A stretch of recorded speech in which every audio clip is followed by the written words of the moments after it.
Hello friends, എൻ്റെ പുതിയൊരു വീഡിയോയിലേക്ക് എല്ലാവർക്കും സ്വാഗതം. ഞാൻ ഷാൻ തിരൂർ. നമ്മൾ പഞ്ചായത്തിൽ ബിൽഡിംഗ് പെർമിറ്റിന് വേണ്ടിയിട്ട് അപ്ലൈ ചെയ്യുന്ന സമയത്ത് എന്തെല്ലാം ഡോക്യുമെൻറ്റ്സ് നമ്മൾ കയ്യിൽ കരുതണം, അതേപോലെ തന്നെ നമ്മുടെ വീടിൻ്റെ ഒക്കുപ്പൻസി നമ്മൾ ചേഞ്ച് ചെയ്യുമ്പോൾ എന്തെല്ലാം ഡോക്യുമെൻറ്റ്സ് നമ്മൾ നമ്മുടെ കയ്യിൽ കരുതണം എന്നുള്ളതിനെക്കുറിച്ചുള്ള ഒരു ചെറിയൊരു വീഡിയോ ആണ് ഇന്നിവിടെ ഞാൻ ചെയ്യുന്നത്. മെയിനായിട്ട് 4 ഡോക്യുമെൻറ്റ്സ് ആണ് നമ്മുടെ കയ്യിൽ വേണ്ടത്. അതിൽ ഒന്നാമത്തത് കൈവശ സർട്ടിഫിക്കറ്റ്, അതേപോലെ തന്നെ നികുതി അടച്ച റെസിപ്റ്റ്, ആധാരത്തിൻ്റെ കോപ്പി. അതുപോലെ 4മത്തത് എഞ്ചിനീയർ സൈൻ ചെയ്ത ബിൽഡിംഗ് ഡ്രോയിങ്സിൻ്റെ കോപ്പി നമ്മളെ കയ്യിൽ കരുതണം. ഡ്രോയിങ്സിൽ നമ്മൾ ശ്രദ്ധിക്കേണ്ടത് 3 സെറ്റ് ഡ്രോയിങ്സ് ആണ് ഉണ്ടാവുക. അതിൽ ഒന്നാമത്തത് പ്ലാന്, എലവേഷന്, സെക്ഷന്, ഇതിൻ്റെ ഒരു ഡ്രോയിങ്സും, അതേപോലെ തന്നെ സൈറ്റ് പ്ലാനിൻ്റെ ഒരു ഡ്രോയിങ്സും, പിന്നെ അതേപോലെ തന്നെ സർവീസ് പ്ലാനിൻ്റെ ഒരു ഡ്രോയിങ്സും. ഇങ്ങനെ 3 സെറ്റാണ് ഉണ്ടാവുക.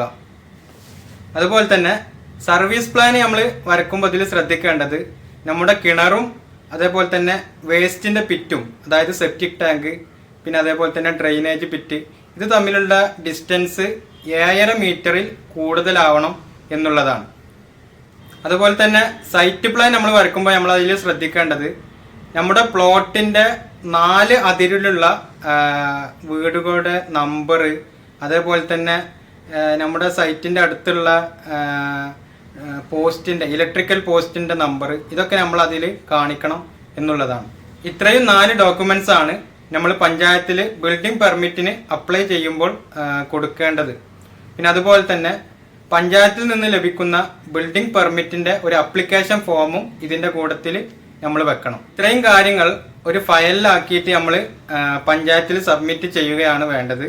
പിന്നെ അതിനുശേഷം 1 മാസത്തിൻ്റെ ഉള്ളിൽ പഞ്ചായത്തിലുള്ള ഓവർസിയറോ അല്ലെങ്കിൽ അസിസ്റ്റൻ്റ് എഞ്ചിനീയറോ വന്നിട്ട് നമ്മളെ സൈറ്റ് വന്നിട്ട് കാണും. പിന്നെ അതിനുശേഷം ഓഫീസത്തെ പ്രോസസ്സിങ്ങും കാര്യങ്ങളും കഴിഞ്ഞാൽ നമുക്ക് ബിൽഡിംഗ് പെർമിറ്റ് കിട്ടും. ഒരു ബിൽഡിംഗ് പെർമിറ്റിന് നമ്മൾ അപ്ലൈ ചെയ്യുമ്പോൾ എന്തെല്ലാം ഡോക്യുമെൻറ്റ്സ് വേണം എന്നുള്ളതിനെക്കുറിച്ച് വളരെ വ്യക്തമായി നിങ്ങൾക്ക് മനസ്സിലായി എന്ന് വിചാരിക്കുന്നു. ഇനി അതുപോലെ തന്നെ ഒരു വീടിൻ്റെ ഒക്കുപ്പൻസി നമ്മൾ ചേഞ്ച് ചെയ്യുമ്പോൾ എന്തെല്ലാം ഡോക്യുമെൻറ്റ്സ് വേണം എന്നുള്ളതിനെക്കുറിച്ച് ഒന്ന് ചെറുതായിട്ട് നമുക്ക് നോക്കാം. ഒക്കുപ്പൻസി ചേഞ്ച് ചെയ്യുക എന്ന് പറഞ്ഞാൽ നമ്മുടെ റെസിഡൻഷ്യൽ വീട് കൊമേഴ്ഷ്യൽ പർപ്പസിന് വേണ്ടിയിട്ട് യൂസ് ചെയ്യാൻ നമ്മൾ പഞ്ചായത്തിൽ നിന്ന് അതിൻ്റെ കാര്യങ്ങളൊക്കെ ചെയ്തിട്ട് കൊമേഴ്ഷ്യൽ പർപ്പസിലേക്ക് നമ്മൾ ചേഞ്ച് ആക്കണം. കൊമേഴ്ഷ്യൽ പർപ്പസ് എന്ന് പറഞ്ഞു കഴിഞ്ഞാൽ ഒരു ക്ലിനിക്കോ അല്ലെങ്കിൽ മറ്റുള്ള എന്തെങ്കിലും ആവശ്യത്തിനും വേണ്ടിയിട്ട് നമ്മൾ ആ വീട് ഉപയോഗിക്കുന്നതിനാണ് കൊമേഴ്ഷ്യൽ പർപ്പസ് എന്ന് പറയുന്നത്. അപ്പോൾ അങ്ങനെ നമ്മൾ കൊമേഴ്ഷ്യൽ പർപ്പസിലേക്ക് നമ്മളെ വീട് മാറ്റണം എന്നുണ്ടെങ്കിൽ എന്തെല്ലാം കാര്യങ്ങൾ നമ്മൾ ചെയ്യണം എന്നുള്ളതിനെ കുറിച്ചാണ് ഇനി പറയുന്നത്. അതായത് നമ്മൾ മുമ്പ് പറഞ്ഞ പോലെ തന്നെ ആ 3 സെറ്റ് ഡ്രോയിങ്സ് ഉണ്ടല്ലോ, അതായത് പ്ലാന്, സെക്ഷന്, അതേപോലെ തന്നെ സൈറ്റ് പ്ലാന്, സർവീസ് പ്ലാന്, ഇങ്ങനത്തെ 3 ഈ സെറ്റ് പ്ലാന് നമ്മൾ ഇതിൻ്റെ കൂട്ടത്തിൽ വെക്കുക. പിന്നെ അതേപോലെ തന്നെ ഒരു വൈറ്റ് പേപ്പറിൽ നമ്മൾ ഇന്ന കാര്യത്തിന് നമുക്ക് ഈ ഒക്കുപ്പൻസി ചേഞ്ച് ചെയ്യണം എന്നുള്ള രൂപത്തിൽ പഞ്ചായത്തിലേക്ക് ഒരു അപേക്ഷ കൊടുക്കുക. ഓക്കെ, അപ്പോൾ ഇത്രയും കാര്യങ്ങൾ മാത്രം നമ്മൾ ഈ ഒക്കുപ്പൻസി ചേഞ്ച് ചെയ്യാൻ നമ്മൾ ശ്രദ്ധിച്ചാൽ മതി.